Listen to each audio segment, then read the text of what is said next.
So we've got 4 people here who can introduce themselves. They don't need me to do it. They can introduce themselves, and we'll start with Jerome and work across. And just to start to have a conversation a bit about what we saw in the films, and then open up for you all to contribute as well. Is that all right? Yeah. Great. Okay. Good evening, I'm Gemma. I'm the director of a non-profit called the Man Down Programme, and we started working with men in the music industry around their mental health and mental well-being. So I started that in 2019 as a response to losing almost 2 friends to suicide. One died by suicide much later. So as a mental health nurse, I wanted to do something that was meaningful, create some meaningful change, and start to change the discourse around men talking or men not talking in the music industry. So I'm, yes, a mental health nurse, but I'm also a senior lecturer in mental health nursing here in Bristol, and I am a PhD candidate looking at black men's experience of mental health and hip hop. And in this world, in the skate world, I'm just Joe Habgood's girlfriend, basically. So that's me. It's nice to meet you. I'm not nearly as qualified as Gemma. I definitely don't have a PhD or anything. But yeah, I'm Ben's sister and co-founder of the foundation with the Amazing Suze. Yeah, I think just shortly after Ben passed away, I was like, something's got to change. He obviously had an amazing legacy, and yeah, someone super, super special to me. So yeah, I've been on this mission for the past 3 years, and like doing stuff like this is amazing and just really overwhelming, the love and the change that people want to kind of support happening. So yeah, here I'm an open book, so ask away anything.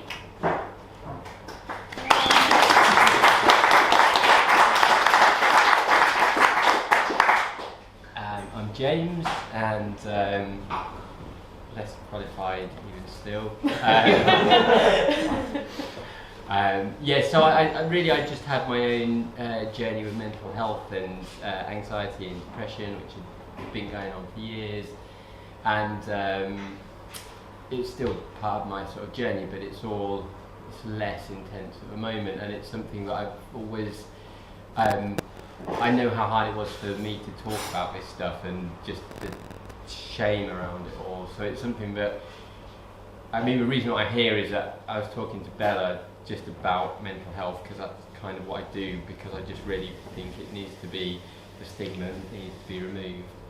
And yeah, and she got in touch and was like, we want to do something for men's mental health, and you seem to be interested in it, so would you like to get involved? So and that's been like just a catalyst for me to just do more events and get men speaking about mental health, and yeah, just remove some of the stigma. It's me.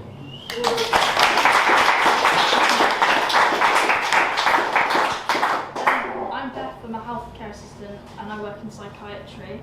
I started my own charity pushing a few months ago, and it's a little charity based in Herefordshire, and it's like, my dad's been an inpatient on and off in psychiatric hospitals, and it's basically a skateboarding charity aimed just with men, especially with mental health. It needs to be, not saying with women, but with men I find it's a lot harder to speak up, and there's still that stigma of men should be tough and not have to not be able to talk about their feelings, and that's not the case. And so I work in the same ward that my dad was on, and it's really like, we had an event recently which Pops is recording a documentary, and we raised over £400, which has gone to the occupational therapy team for more new facilities for the men's side of the ward there.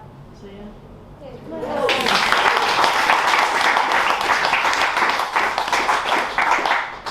So I suppose that the first thing I wanted to sort of just speak with you all about, and then all about, is just any of the sort of anything that resonated and stuck out from the films that we've just watched together. Hopefully you've all watched them. Just if there are any things that you saw in the films with the contributors that you see in your roles and your life working around mental health and well-being, and that maybe that need to be unpicked a little bit more.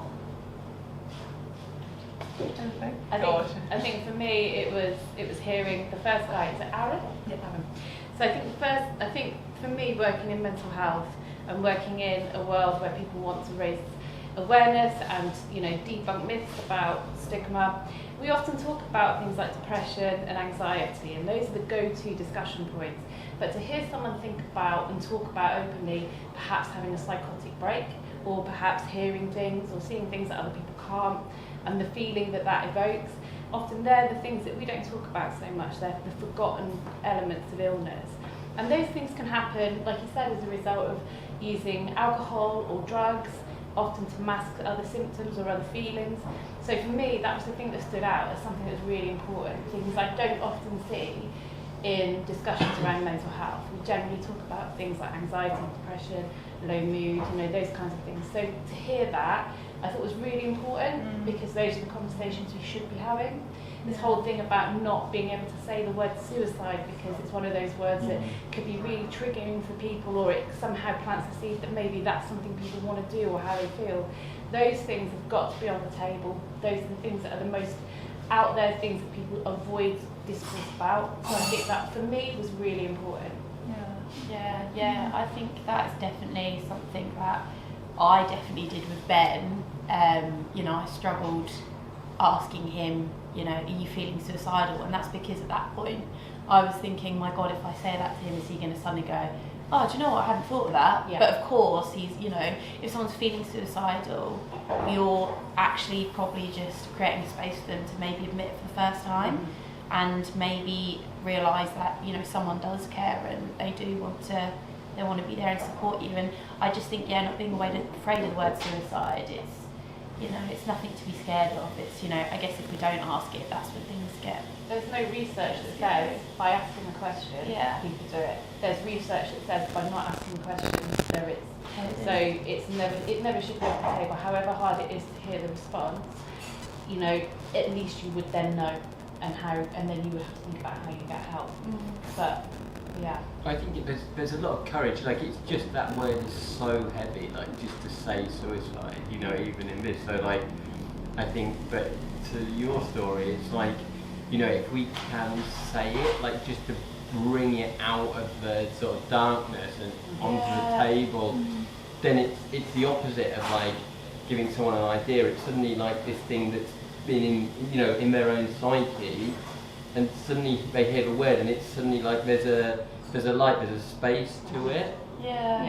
But I think it's, you know, a testament to like all of us that are here on a Saturday night to listen to stuff about mental health and suicide. But like, there's a courage that takes. And I think, you know, it's all very well as saying like you need to talk about it, but also acknowledge that it takes that bravery to get that word out if you're worried about someone. I think after starting the foundation, I've definitely seen with so many people now wanting to have opened up and said, I've actually, you know, I've asked my friend if feeling suicidal and they've said yes. And I think it's now seeing that change. That definitely, prior to losing Ben, I had never asked that question, and I don't know really anyone around me that had. And I don't know if it's because, you know, it opens up, you know, when you start talking to someone, they're like, God, I've lost someone to suicide. But I think that's something we've noticed the difference of, and it's creating these spaces for people to say that, and yeah, I guess putting confidence in people to not be afraid of it. But of course it does take strength, and something that's, you know, taken me to lose Ben to get to. So I know it's not easy, but it's, I think it's so important to know somebody, like, and just check in with people. It's so simple because we're so lucky in my family that we're all so close, and we knew my dad, and it shouldn't have got to the point that it did with him, but we knew him so well, so we caught it just in time, if that makes sense. But it should be precautionary, should be before it gets to even it being near that. It should be something that's open, because as soon as you accept it, then it's just working up from there, really. And as we've got two people who've worked in psychiatric services, and I think for me, I don't know for anyone else, I think it feels like a very other. It feels like a very something that's over there, other people, not part of. And I suppose I don't know if it's possible to talk about just what it contains in those services, because it's kind of without knowing what it is, it's the other, and therefore it's a bit scary. And so if there's some, I don't know, just a bit sort of put some air into what the experience of psychiatric care. I think working in it as well as being like passionate about mental health, it makes you more like, because like you said about psychotic symptoms, it's a lot more taboo, and that is deemed to be like crazy, stereotyping. For someone to openly talk about that is really brave, because although anxiety and depression is really commonly spoken about, that isn't so much. But when you work within it, you realise these people are just come from normal lives like anybody else, and I've never been that person to distinguish myself from different to a patient. They're just like us, and it literally can happen to anyone. So having these moments is just life, really. It sounds really corny, but it is. Like, everybody has those moments where they have ups and downs, and that is just life, really. So that's what it is. Yeah. I think, if you're going to ask someone, I think there's a lot of things you need to remember around keeping yourself safe as well. When you get the response, what that's going to mean to you, because what you can't do is you can't nurse your friends. You can't be that person all of the time. And I think when you ask the question, you need to be prepared for the answer and what you're going to do with that. But the two things you need to remember in asking the question is, are they currently suicidal, and do they have a plan? Do they have means? So if they've got a plan, they're starting to do things like sell their belongings, give stuff away, write letters to people, and if they've got a means, so have they got the things that they need to do it? Tablets, poison, rope, have they got a space that they're choosing? So if you're going to ask the question, if someone says yes, those are the follow-up questions.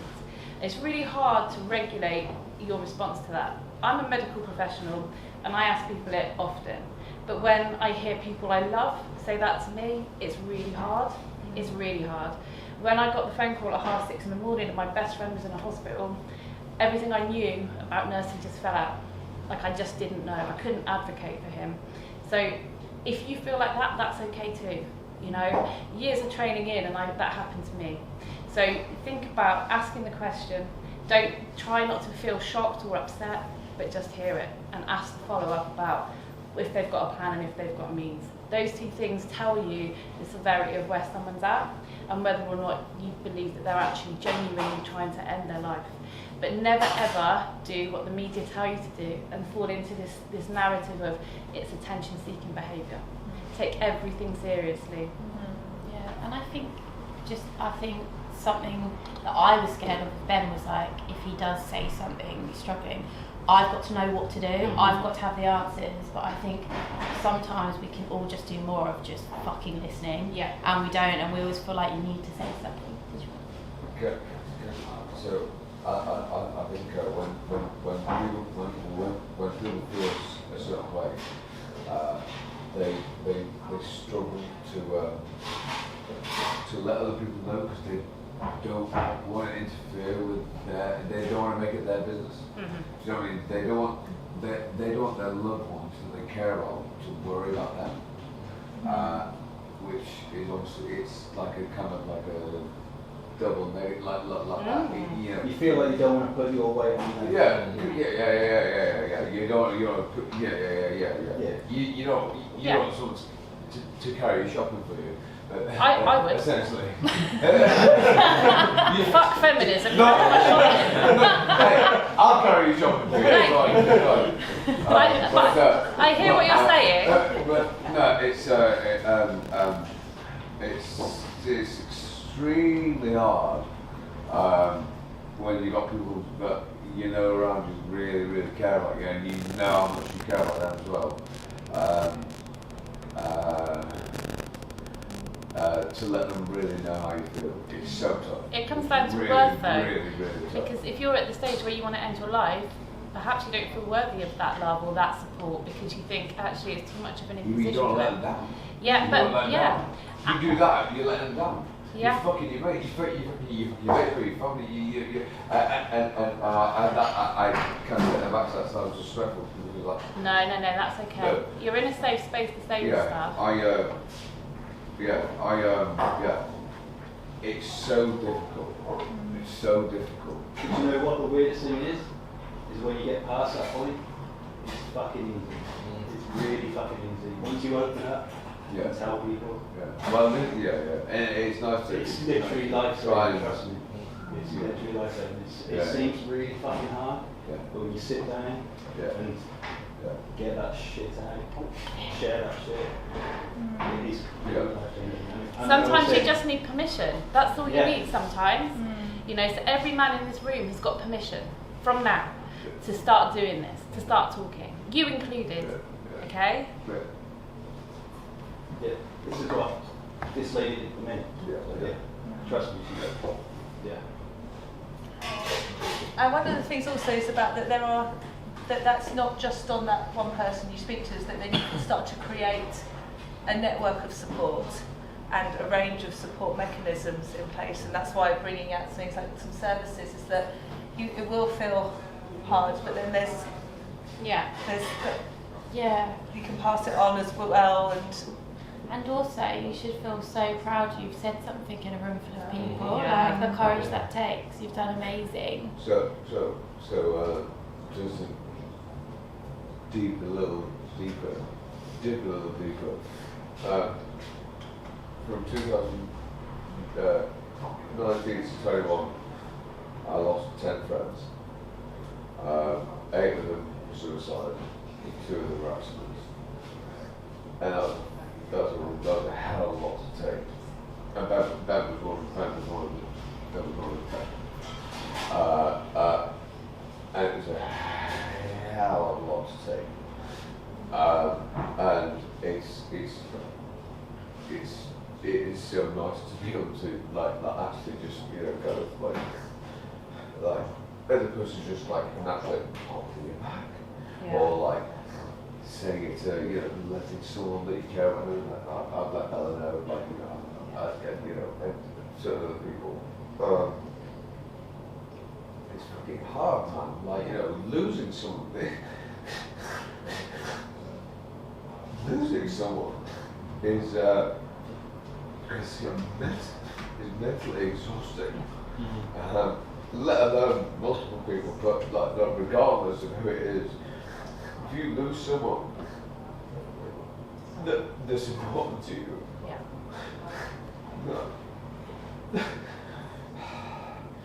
the only thing that can bring you back around is people around you. Yeah. And that's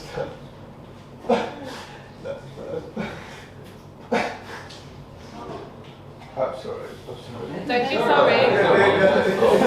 You haven't got anything to apologise for. That was one of my biggest problems, was always saying sorry for stuff. Yeah. So exactly like that. You've done something incredible. Yeah, you have. The instinct is to go, I'm sorry for taking your time. I don't want to waste your time. Everyone is everyone's saying it. It takes, And it's hard to get apologising past for things that aren't Please your tell me that's fault. vodka. Apologising for things that aren't your fault will cause you saying sorry. It's a trauma response. It's because you're suppressing something, and it's such a British thing to do, but also it's a thing that men do. Oh, I'm sorry. Well, actually, then that what you're doing there is responding to trauma that you're not dealing with. Okay, so none of you have to apologise for anything you say here tonight, unless you're offensive and I need to take you outside and slap you. You don't need to apologise. You don't need to apologise. You don't. We just feel like we're in the way. You're not in the way. As burdens. You're front and centre, and that's why we're here. Blood flies as burdens. I can't do blood flies. Thank you so much. Thank you. Thank you.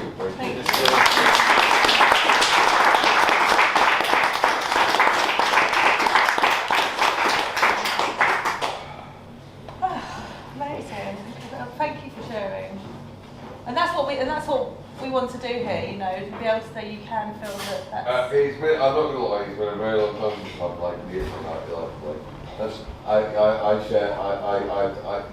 so from when I met Bella, we were driving, where were we driving to? We were going to Taunton, we were doing these, but basically just like, as opposed to kids getting to gang and stabbing each other, we're trying to get to skate with each other. Kind of makes life easier, doesn't it? It saves a lot of blood loss,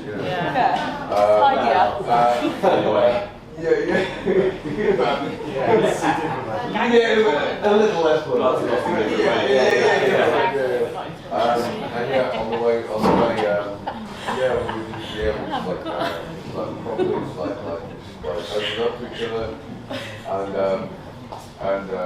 it was so nice it was just so nice to release, like again, I was like, I felt like that, but again, you know, it was like Bella is Bella's my sister. Yay. Bella's my sister. There's no DNA, nothing. But Bella is my sister. Yay. Bella is my fucking sister. Like. Can I ask a question? Is that alright? Yeah. How many of you skateboard here? Put your hands up. Okay. How many? Hands down. How many of you skateboard as a means of therapy? What? Binge therapy? No, if you use skateboarding as your therapy. Oh, I said, Yeah. As a means of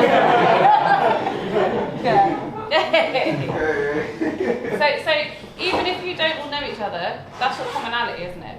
Right? And when you think about getting well and looking after yourself and recovery, it all comes from a community.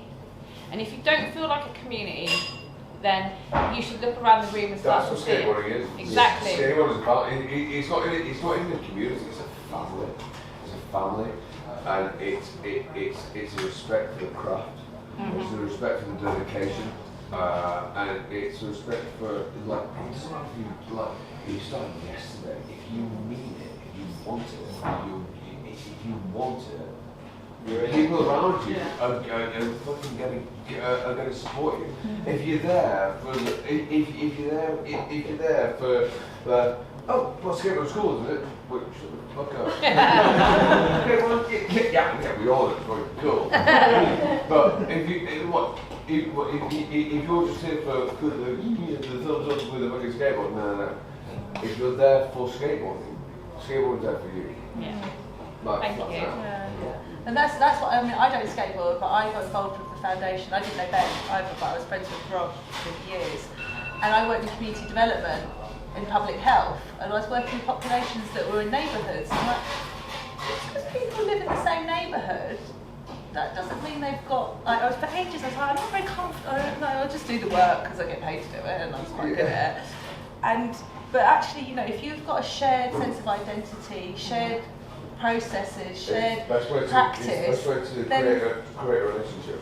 create a relationship, but also support each other Yeah. and be able to sort of learn together and address issues If you've got together. if you've got something you can bond with and help each other with, and just like better each other with, and just like, you know, pick each other up. Oh my God, there's nothing better than like helping someone, them helping you as well, and then you pick them up, then they pick you up. It's like, oh my God, like, you know, it's a back and forth of life. It's like, it's literally like it's poetry in motion. It really is.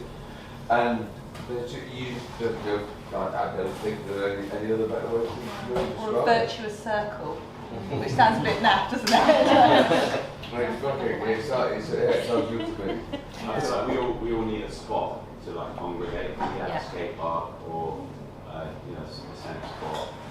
Then we've also got like, I don't know, we're creating that community in this place, but the council are usually like, skate stop that.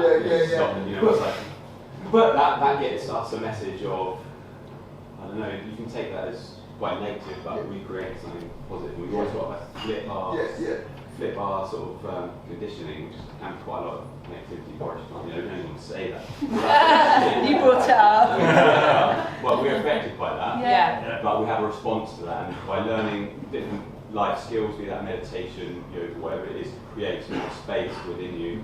And not just like go along with the trend of drinking, smoking, drugs, party lifestyle, which is very, very park, spot. It's poison, isn't it? Like, but we've got like the opportunity through, and even just having the amount of community that builds, and just being like a slab up the top there, you know, that's where everyone's accepted to just be, develop their skills. No one's coming into that space that isn't like accepted as you know, the more we build that, the more we're less dependent, you know, we're kind of self-reliant. And be that, you've got to find a way to give into that somehow. all of us with our unique skills, but with commonality of skating. Yeah. There's so much potential there. And in public health, like the trust of public health, we would call that building resilience. Yeah. Okay. You know, and the connections and the community come together to create good health. Yeah. And it's not like just the absence of disease health. It's like this is what makes people feel good and healthy. Good. Is being able to be connected, sense of community, and a bit of confidence in addressing some of the needs together. And then that's a health creation model. We used to have it in Ipswich, Cromwell Square. Ipswich. Do you pay for Ipswich? Oh Oh my god! Yeah, I should have come. You should have come and said hey! Do you know Sean Airy? Yeah. My best mate. How weird is this? Should we leave? We need to chat about this after! Big up Suffolk! We've got so many Skateboard world is Yeah. common like Bloody hell. friendships that we don't. Hello. Yeah. But like I said, I do come up to say hello on the funeral because there was like Yeah. a lot going on. Obviously. Yeah. The energy was just crazy. But I was back in Ipswich Skate Park for the 20-year, just a month or two ago. Nice. But yeah, I've had some fucking sick sessions with them. Like when he was just so young as well. And just, He always had snot with he's probably Down on a legend, syndrome. doesn't he? He always had snot. Sean was always like, well, Ben, you just see him, he's snotting a load of sweets in his hand. Beautiful little boy he was. Yeah. And just we learned like, I remember we learned like switch front tails on the court in Ipswich. Of course he did. And he was like so fucking smart. Yeah. When he kicked my ball over the fence, I had to go and get him. He was like, I'm a legend like that. And then because we were having to like kick around with him. That was like one of my earliest memories of Ben. Oh, But it was nice. just mind blowing when we came to Ipswich Park. Yeah. Yeah. Yeah, it's crazy. I know. I think that's the thing what I found so, do you know what? Ben was always, like, we were all super, super close, and obviously I knew he was good at skateboarding, but it literally, like, I would be out in London and people would stop in the street and he'd be like, I fucking hate it, and I'm like, this is weird, like, it's just Ben. And he was so awkward when people did it, and he'd be like, afterwards. I'm like, smile, Ben! And then it wasn't until his funeral where we, like, pulled up and got out of the car, and I just saw, like, hundreds of people, and I was like, what the fuck? And There were so many people that wanted Yeah. to come and make it. like people that I'd never met before, and just coming up to me and just being like, I didn't know your brother, but I think that's been the really overwhelming thing that, and a reason why we knew we could do something, wasn't it, Suze? Because I think he'd like touched so many lives in a way that he never will ever realise. I mean, hopefully he doesn't. Realise it at all. No, but hopefully, yeah. Yeah. I mean, I know someone said to me, I was speaking to some guy the other day of BBC Suffolk, doing a radio interview. I made it. He said to me, what do you think Ben would say to you now? And I was like, he'd be like, can you stop fucking doing things with my name everywhere? Because he always got so embarrassed. But yeah, like On BBC. BBC, I said on the BBC. It was pre-recorded radio.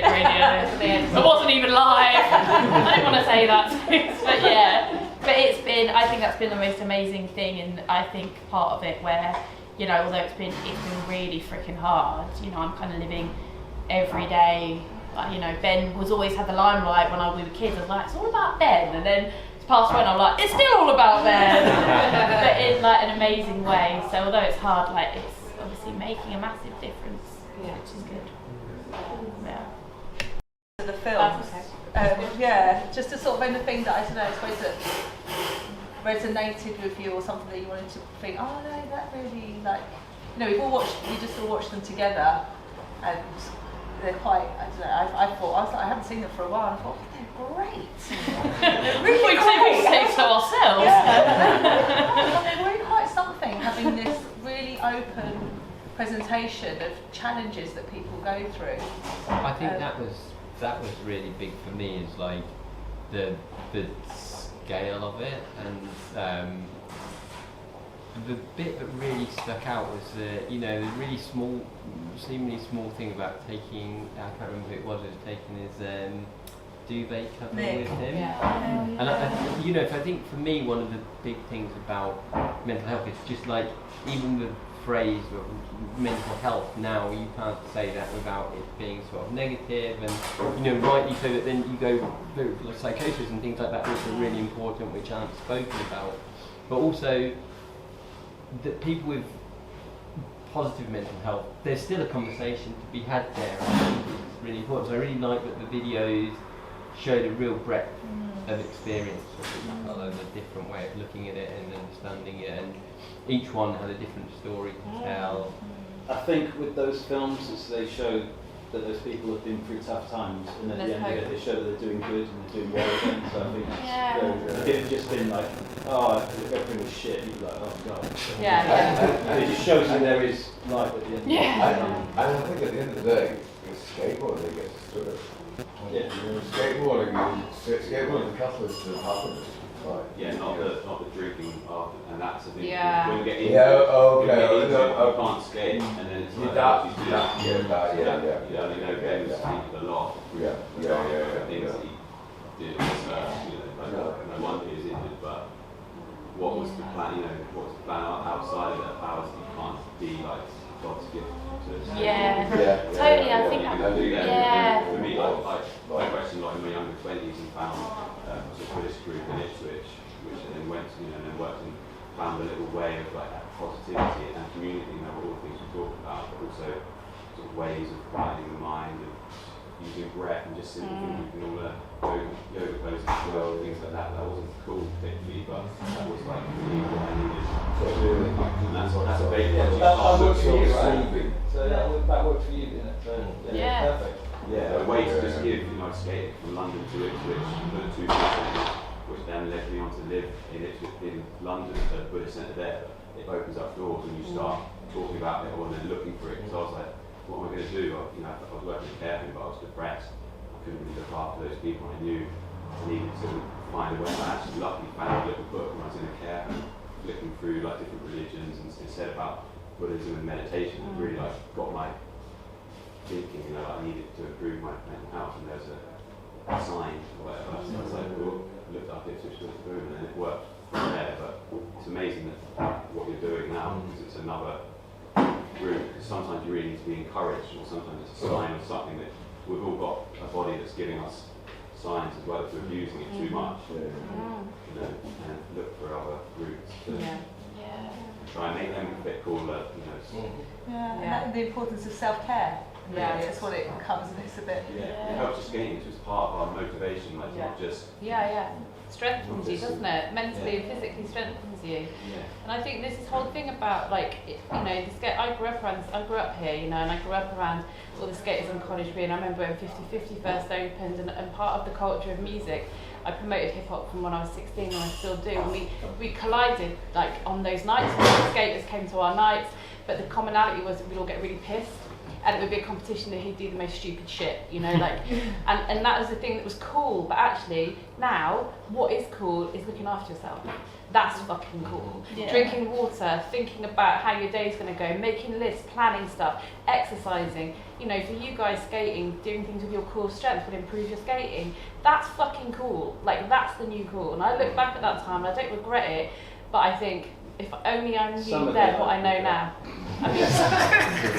And I was always the biggest idiot in any room, but I just think like the new cool, you're right, the new cool thing is about staying well, and mental health is one thing. Everybody's got mental health, so not everybody has a mental illness, and it's about how you stop yourself or mitigate the risk of getting down to that stage in your life where you get this mental illness, or you get this distress, or this trauma, or this trauma response.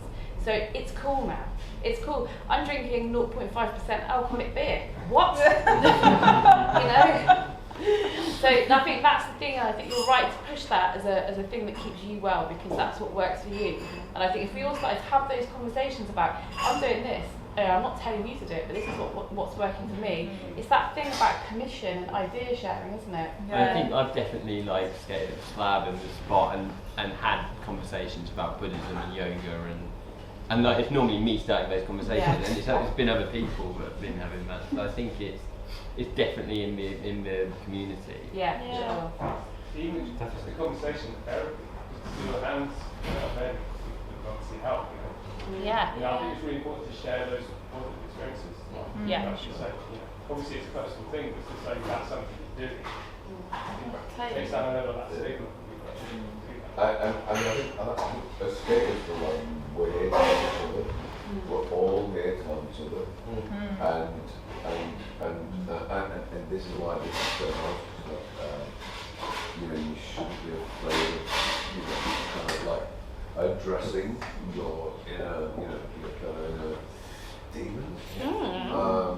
Because you need to expel them. You need to kind of let them out, because if they don't, it's heavy on you, and it's really heavy on you. But when you got homies around you, you got family around you. You can meet someone for the first time, and if you're, I say, if you're like saying like you click, your family straight away, and it's a gnarly kind of thought to think, oh shit, I'm gonna tell this guy how the fuck I feel. But actually, you know what? That guy will be so open to that. Whoever it is, guy or girl, will be so open to that and be so responsive. And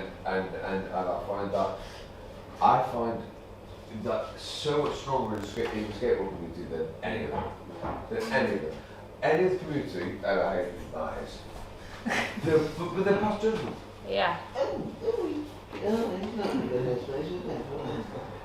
It's like that in music though, in the hip hop world. So I'm 44, I know you can't believe it, but people my age do this thing about gatekeeping. So if you're a young person coming into hip hop now, they do this thing where they're like, if they don't know what the cool Herc started hip hop and they don't like this and this, then, but they can't come in. But actually, why are young people going to want to listen to what you're saying? Not going to check the history if you're like this and you're like holding your homework like you can't look. And that music is like that. Music is really divisive. If you're not wearing the right clothes or you don't like the right album by Public Enemy, then you're not in. And if you still like KRS-One, even though he supports his nonsense, then you're still sort of in. It's this whole thing about handing down the mantle to younger generations is the thing that makes things more inclusive. When you start ring fencing it and gatekeeping it, you're pushing people away. And I think that's true of any subculture. Northern Soul is rife for this. Northern Soul is, the older people in Northern Soul don't like younger people coming in because they want to protect it and preserve it, because they're worried it's diluting the culture. But it isn't. Diluting the culture is by you putting rules in, imposing rules that no one's asked you for. And I think any subculture that has that has the propensity to veer towards that gatekeeping. And I think that's something that you people who have been in skateboarding a long time need to be mindful of with other people, because it pushes people away. Same for women in male-dominated spaces. I was either a groupie or sleeping with someone because I couldn't possibly like rap music. Couldn't possibly. You couldn't possibly be right with the show that you... Yeah. So I've been asked 100 times by famous American artists if I'm on the rider.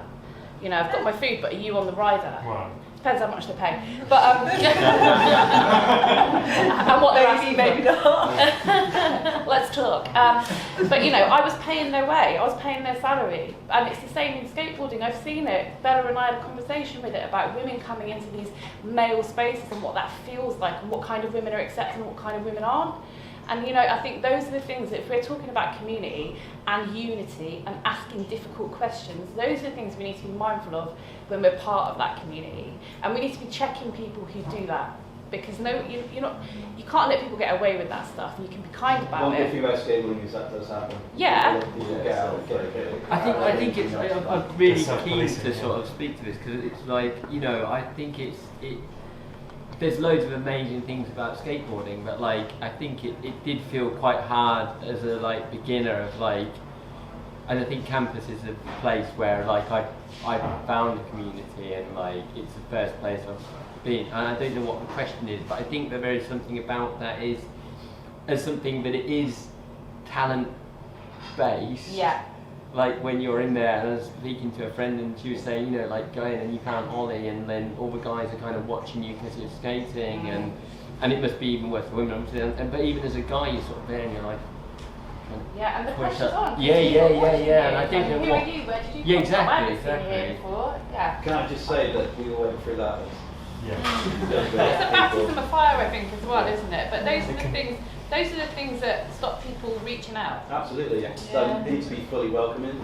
Getting kicked into a ramp isn't the way to learn to drop it. That's about follow-ups and follow-up questions. Don't make them hard though. No, it's more like, so you said earlier, it's like when you're asking someone Yeah. are they suicidal, then what that means, sweet. So then they've given you that answer. Yeah. What's the next bit? Well, the next So- bit is to think about what you're going to do. What's your response that's to fine. that? So, So- is there a good protocol for it? Yeah, so the thing that we would say the gold standard in responding to that, if you're with somebody who's actively suicidal at that point, is to just phone 999. Okay, because the risk is immediate. If someone's saying, yes, I've got a plan, yes, I've got the means, and you can see it or they've told you where it is, then you have to act on that. That's kind of your responsibility there. And you don't have to do that alone. You could call for backup from someone close to you or them, but you need to tell someone. 999 always if you think the threat is immediate, or what you can do is phone 111 if you think that you can safeguard that person, stay with them, and you don't have to do that alone. Don't do that alone if you don't have to. And then there are services like Papyrus that are really good at talking to people. There's an age cap on that, I think it's 35. And there are people like Mind, Rethink and Calm who can help on hotlines. But if you want someone to get immediate treatment, immediate help, they need to be taken to what's called a place of safety. So somewhere that's safe for them to be assessed and talked to. So medical professionals can assess what they think might need to happen from there. It's highly unlikely that someone will be detained under the Mental Health Act, but if they need to and they're at immediate risk, that could happen. But my immediate gut reaction is to tell you if the risk is significant, 999. Yeah. And just so say for like with the training that you get with around suicide first aid, suicide prevention, is that most of the time they're just pleased, the person who you've asked is just pleased that you've asked. Yeah. And the training is something like, I'm really glad you told me. And it's about that you're giving, and the analogy they use is about giving emotional oxygen at that point, and that you've asked, and that actually, and hearing it, it's then makes it real for them as well. So that's, and just on Papyrus is that there is an offer for up to, I can't remember what it's in my text messages, but Papyrus wants to offer training for people here today to do some suicide prevention training. So me and Bella can work out how we can sort that out, because I can't remember how to do it. You can get in contact with us about that. So there is training that is available for your, I just wanted to say something about the judgment in like skateboarding, because I feel like growing up from such a small place, I felt incredibly anxious going into my first like skate shop and just starting it, because I wasn't so interested in like truck sizes or like wheel size. Like I didn't care about that. I cared more about like art and like culture of it and just like the history, the visuals of it, and like. It's even working here, I find like I get nervous serving people when they know more than me, or like when they ask me a question I actually don't know, but I feel like confident in the fact that I'm diminishing that like stereotype, and that I feel like we provide a canvas, like a really safe space for people to just like be like, I don't know what I'm doing, and even if I don't know, I can help or get someone else to help, and it's just really nice to have that. And you can find out, if you're, that's how you learn, isn't it? Like no one knows everything about everything, and if they say they do, they're a fucking idiot. Like no one's an expert in everything. You might be super passionate about something, and if someone's not prepared to help you learn that stuff, then they're not the people for you. Yeah, I taught Ben everything he knew. He didn't know a thing. And that's your legacy. It's actually me. But that is something about confidence in saying like, I don't know. Yeah. And I tell people like, I'm bad at skateboarding. Like, that's fine. Like I don't know shit. Like that's okay. Come on. You can do a pretty mean thing for sure. That's the dedication I'm talking about. Like that's what I mean. As opposed to not just because it's all you like it. You regularly I like it. Like you have got a passion for it. I love looking at it more than I like doing it. Like, And that's all right. That's good. You're That's fucking good. Yeah, me too. Going off of Monica and James's point earlier about like our campus is like kind of like a safe space. Yeah. I feel like in Bristol, a lot of the spots around Bristol are quite gnarly to go to. You go to Dean Lane, you go to Daveside, you go to M32, and they're all DIY spots. They're hard to skate. Everyone's flying around doing. You kill every spot. Yeah.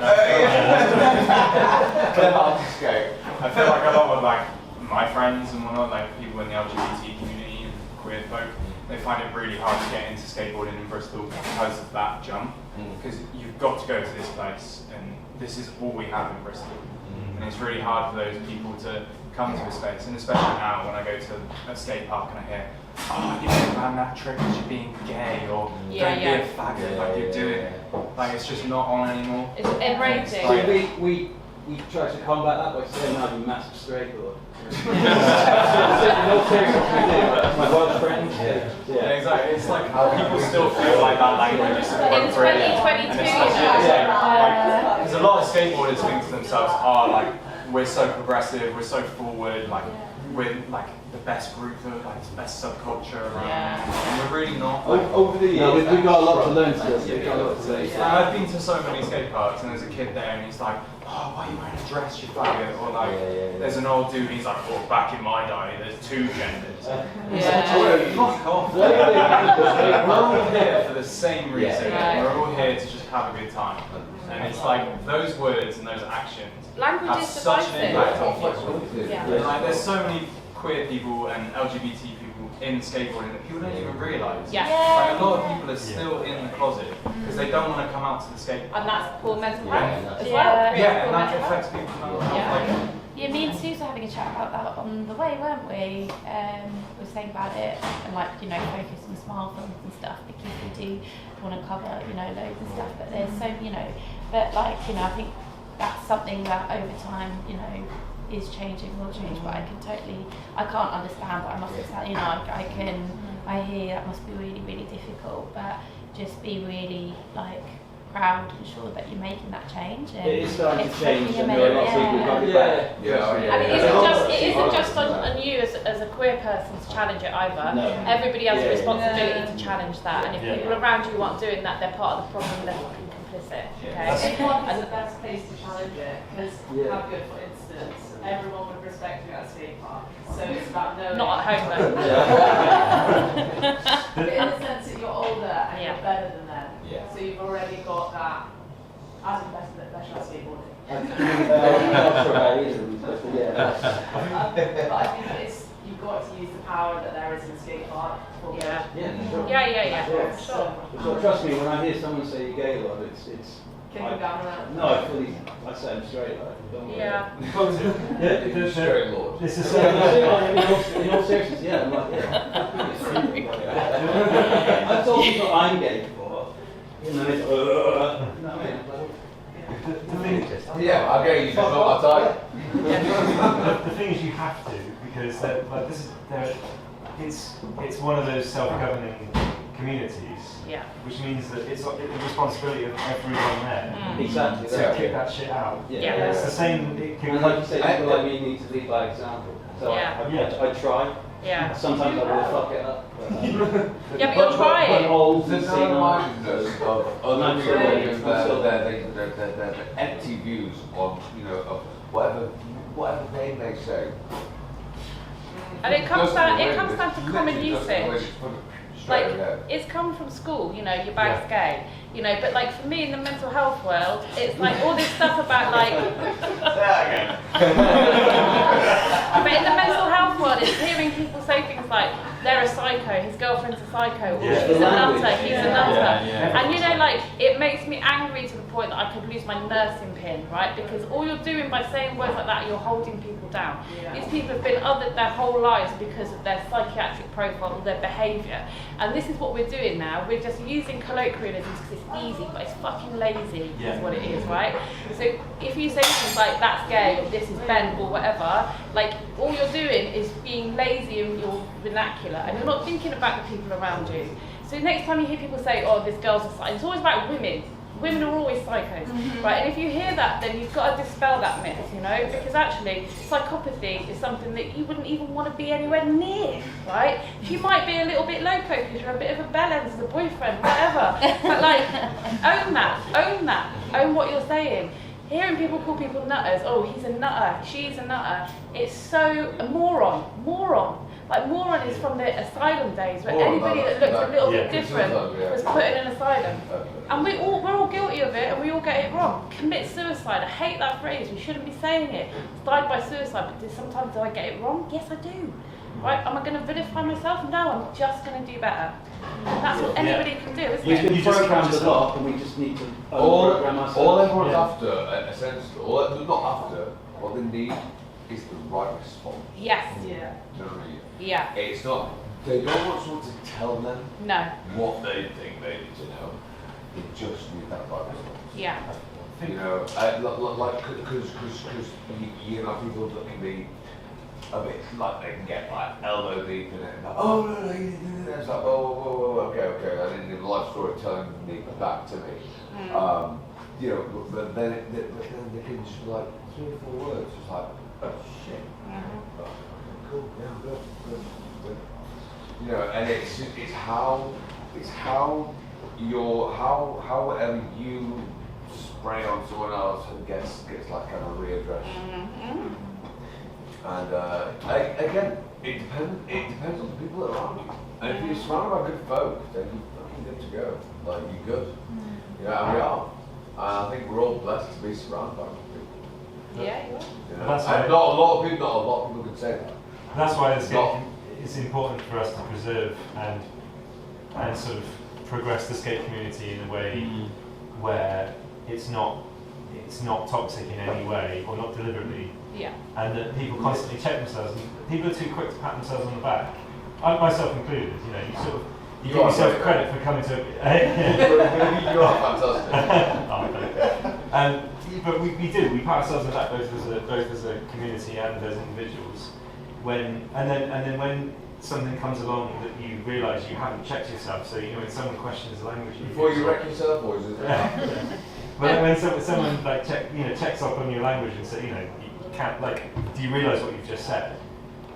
You know, that's an affront to someone. If you're not open to, if you're not used to addressing your own responsibility or something, then it's an affront.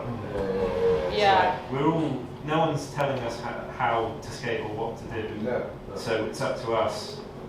It's up to all of us to basically listen first, isn't it? Yeah. I mean, that's what it comes to say. Yeah, there are some toxic people in skateboarding, unfortunately. Yeah. You need to not listen to them. And there's ways of saying it. There's ways of correcting people that isn't judgmental, or like your school mistress going, well, that's not okay now in 2022. It's about saying, you know what, that's not cool, and I don't really like that around me. You know, and that you make it personal rather than making a decision for the masses. It's just a really easy thing to say, you know. And I say it a lot to people when they talk about mental illness in that way or whatever. It's like, please not around me. That's not cool for me. We've come a long way, you know, since the silence. So it's about saying it with care, because people just don't know. They're just like, oh shit, that's what I didn't. I didn't make the link. You know? I think it's like commit suicide. That's something when people say it, I just go, oh. But some people, like, you know, I've had family, like cousins and stuff, and one of them said the other day, and we're like, you know, you have to tell them, they're like, I never knew that. You know, it comes from when it was a crime. So. Can I ask what your advice would be in terms of talking about this? How would you replace committing suicide as a phrase? Taking their life or died by suicide. Okay. Or lost. I don't like completely, but that gives me the cringies. Because it's like goal. But that's at work. One of the women, our mental health first aider, she was like saying, you know, say completed, because that's what they got told. But then when I said to the team, I was like, it just doesn't sit well. It's like Ben completed a bloody goal, and I'm like, fucking didn't. Like, you know. I work with like special needs, and I mean, you just have to be on your toes because the language changes so quickly. It's like what's cool now in 12 months' time might not be. Oh, totally. You know, it's cool. It's like fine, you just roll with that. Yeah. Died by suicide is basically the term that is recognised by people who have families of people like Lucy, who have lost people by suicide. Research has shown that people who have attempted serious attempts at their own life, who have survived, how they would prefer to have that conversation. So those are the kinds of people that are talking on a very open level about their expectations about how we talk about suicide. So died by suicide is a universally accepted thing by survivors and by families. Hello. It might be a naive question, but is it like the difference between if someone says committed suicide, it's like they've done the thing that's happened, or is it Is that the difference between if they had done it to taken by suicide, as it was like a... It was basically when it was a crime, so it's deemed a crime. So if you kind of survived it, and like then an you could be offensive put, you could be put in prison for it. This is years and years and years ago. But actually, it wasn't that long ago, was it? When it was like a law, so they commit was like you've committed a crime. So yeah, so when you say like you know lost someone to suicide or died by suicide, it's like taking away that it wasn't a crime, you know. And it's like if that person survived, it was punishable. Yeah. Rather than something that becomes something as a restorative or a recovery method, it becomes something that's punitive and like you try to commit suicide, you know, and it becomes this lawful act, unlawful act, rather than something where someone's obviously in distress, you know. So it's a loaded statement really because of our archaic laws in this country. Did that answer your question? Yeah, really. I just wanted to say thank you for like the, you know, putting the productions and stuff together that you have. So like I had a complete kind of mental breakdown in 2019 and was like off the charts, you know, anxiety, depression, OCD, PTSD, and I found myself in like quite a pickle. And I'd stopped doing anything that I kind of gave a shit about a long time ago. And so I was off work and I couldn't leave the house and I had all, you know, psychosis, drug problems and all sorts of stuff. And because I had a lot of time on my hands, I started watching the Nine Club, the skating podcast. Yeah. And obviously they had a thing about Ben on there. And I'd not long watched King of the Hill, the King of the Road, and was like then trying to relate the two kind of things together. But anyway, you know, so you know, I started looking at myself and needed to get better, and a lot of things in the videos kind of today talked about those things. A lot of them I had to do to get here this evening, you know, to like not panic or talk myself out of it and all those kind of things. And I was watching then, you know, the original sort of documentary thing, and then, you know, things got better. I sort of, you know, started thinking about the things I wasn't kind of doing. And it was more as a sort of compliment to you and the people here, is even at my worst, I would make it up to the Dean Lane, like fun day, just on my own in like a real bad space where I would go and I would hang out in the sunshine and I would listen to bands, and I wouldn't really talk to anyone, I didn't know anyone, but I would go and surround myself like with it. And it kind of, I don't know, it reminded me of like the culture that I'd been a part of when I was a kid. Yeah. And then also what can happen if you don't kind of look after yourself. And bit by bit I sort of got better, and then when I moved here at the start of the year, bought a board and started kind of skating most days. And like whether it's the M32, you know, or like, you know, this is the first time I come here today, everyone's just been awesome. And I'm not shy like talking about it. Good. Because it's part of the context of being here. Like, we haven't seen you here before, why are you here? I've just moved. Oh, what is that? Oh, it's my shit. You know, but it's you know, kind of springboards into a more kind of positive thing. So really, genuinely, I want to say like it's really important that you kind of do these things, you put these things out, and that then like I put my shit on hold to come here and, you know, kind of join in and, you know, just be part of it. So like, yeah, just thanks for doing it. Thank and, you. Thank you.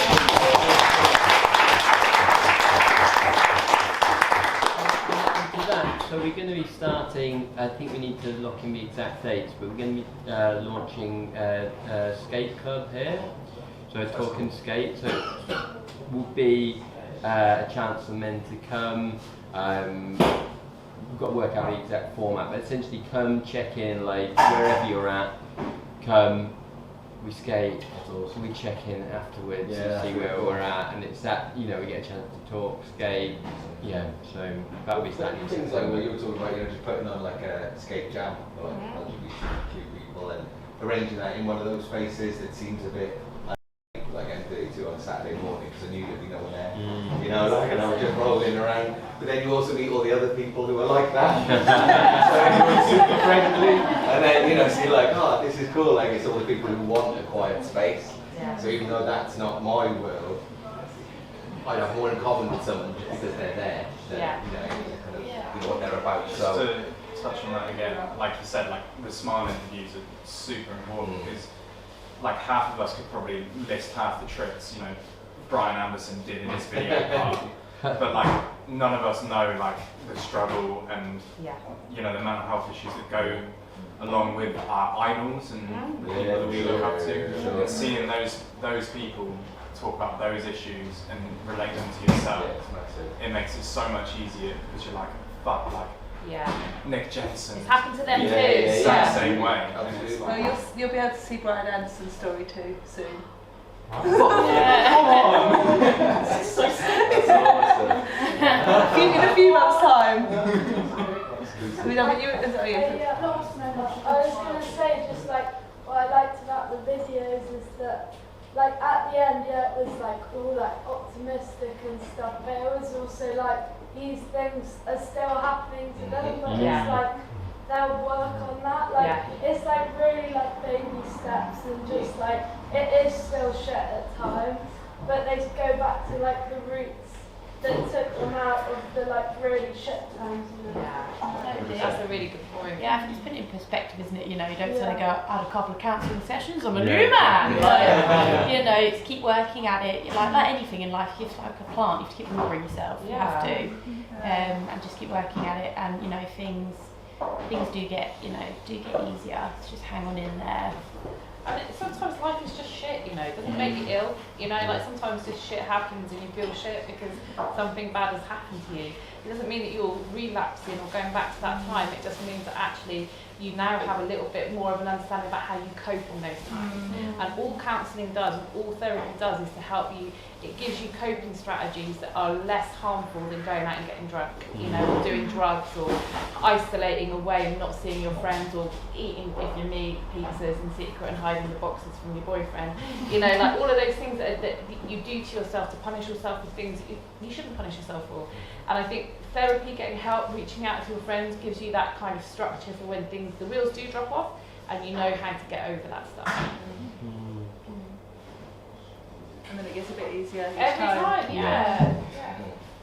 just really want to say thank you for doing this, because I almost didn't come tonight because I felt so like shit and like depressed, and I was like in bed, I was like, do I like feel shit alone, or do I like come here and like make me feel better? And like I felt shit before, because like everything that everyone's going through in the interviews, like the CBT, like I'm about to go through, and I was like, oh, this is like heavy.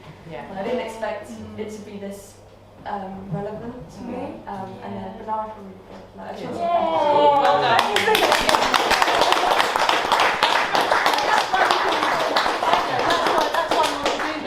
That's why that's the aim of. I thought you were going to say I felt shit before and I even feel shit now. That was how I got myself here. I had to say, I'm going to feel a lot worse sitting at home knowing that I let myself down for not coming. And as soon as that clicked, I was like, yeah, that's pretty shit. And so I got myself here.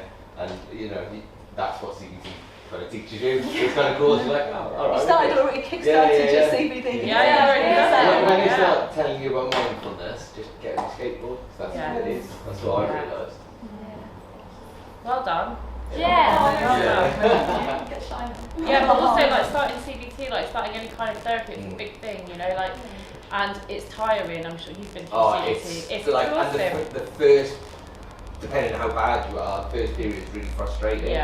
Like, but you've just got to keep again, like look at skateboarding. If you gave up when you like couldn't pop an ollie just off the bat, then you'd be like, you know, you'd have no interest in it. You keep going, and it's frustrating as it is. One day you'll land a couple, the next day you won't. But you know, and that's honestly the only way to approach it. And that's how therapy is. Some days you come out of there thinking, I'm going to change the world. And the other days you're like, I just want to sleep. Right? And that's the process. That's the process. So allow that in. It's like opening Pandora's box. But I think like the first one I came out of, I was literally like, what the fuck was that? Literally, I walked out, I was like, how does this make you feel any better? I feel crap. I was just like, I opened up, and then I did walk into a corner shop and I just grabbed 2 gins and literally downed them. Don't do that, because then I felt way worse. But then after that, I was like, the only way I can describe it is it felt like I've been like walking around with a really heavy rucksack, and each time something was getting taken out of it. And it's the best thing I ever did. It was completely life-changing. Really, but it's like we were talking earlier, weren't we? Like it's almost like dating, finding the right counsellor, and feeling okay that if you're with one, you're like, I can't really connect to them. I've had to dump a counsellor, and so I was like, sweethearts, this ain't working. But then when you find the right one, it's like the best thing ever. So I'd always just say, you know, it's not me, it's you. And from experience, don't be afraid if the counsellor's not working for you to asking somebody else. Yeah. Because I went through a couple Well, of they sessions. should be. And they expect cognizant it. of that. Totally. They'll feel feeling the same as well. Yeah.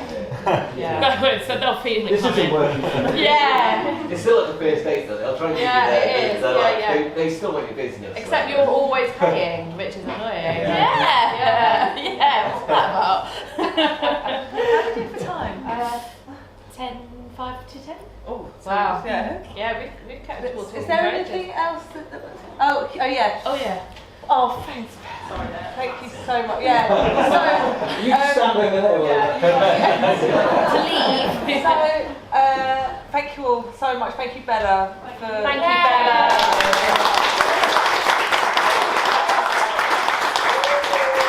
You know, this is what we wanted to do when we sat. Sorry, and all the other campus staff. Oh, yeah.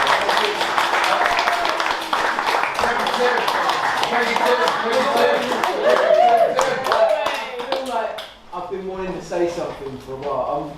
A lot of people don't know who I am, but I'm one of the people that set this place up. And I'm so proud of everyone that works for us. You're all amazing. You do such a good job advocating everything We couldn't do this that without everyone you. can set up. We couldn't, this would be.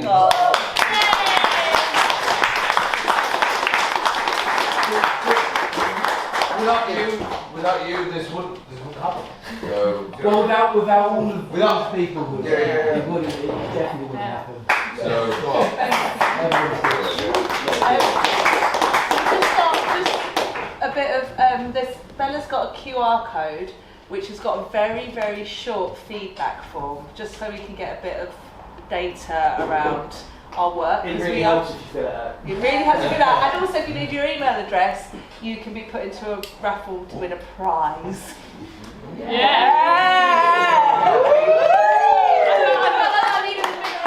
You could win something. And there is there's some information about Papyrus. I think you've got available that's going to be here. There was something else. I can't remember. I know, thank you. There's also some Mandan cards. Oh, yeah, on the some front big- with, yeah. with Yeah.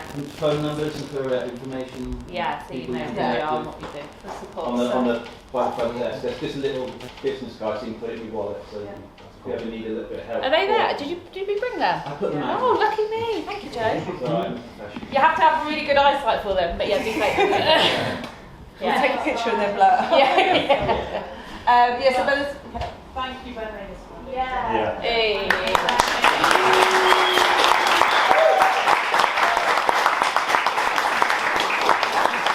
We've got some more smiles coming out this year and next year, and we can come back and do it all again. Yeah. Thank you.